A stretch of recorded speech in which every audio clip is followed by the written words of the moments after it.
Шылуундар элди WhatsApp аркылуу алдоонун жаңыкмасын табышты. Антивирустук Asset компаниясы WhatsApp мессенджерин колдонуучуларды алдамчылардын торуна илинип калбоого чакырды. Компаниянын тараткан билдирүүсүнө ылайык, алдамчылар мессенджерди колдонуу максатында жазылууну узартуу үчүн акча талап кылышууда. Хаккерлер компаниянын өкүлү экенин айтып, өзүнүн банк эсептерин жазууну талап кылышат. Акча төлөөнү ишке ашыруу үчүн колдонуучуга атайын шилтеме берилип, ал аркылуу кирип банк картасына сыр сөздөрүн жазууга азгырышат. Банк картасы тууралуу бардык маалыматты алгандан кийин анын эсебинен акчаны чыгарып кетишет.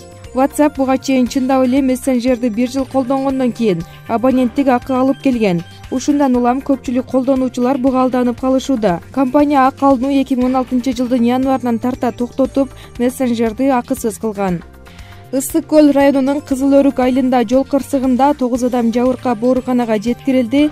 Бул тууралуу бүгүн 3 августта Super KG порталына Саламаттыкты сактоо министрлигинин басма сөз кызматынан билдиришти. Кызыл Өрүк айылындагы жол кырсыгына жалпы 18 адам кабылган. Алардын ичинен 9 адам аймактык ооруканага жеткирилди. Жабыркагандардын арасында 6 жаш бала болгон. Кичи автобустун ичиндегилер Өзбекстандан келген бийчилер экен. Учурда ким кандай деңгээлде жаракат алганы такталууда. Каза болгондор жок деп билдирди басма сөз кызматы. Айта кетсек, жол кырсыгы бүгүн саат 11:50 чамасында болуп, анда кичи автобус менен жеңил унаа сүзүшкөн. Аялын өлтүрүү үчүн насый алган 22 жаштагы жигит камакка алынды.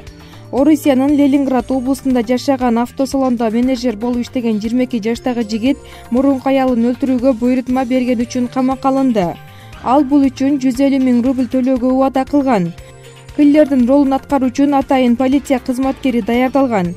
Жигит ага 20 000 рубль берген жана жалгандан эле жалданма киллер сыяктуу аялын өлтүрдүм деп жасалма буюм тайымдарды алып барып бергенде жигит кайрадан 20 000 рубль карматкан.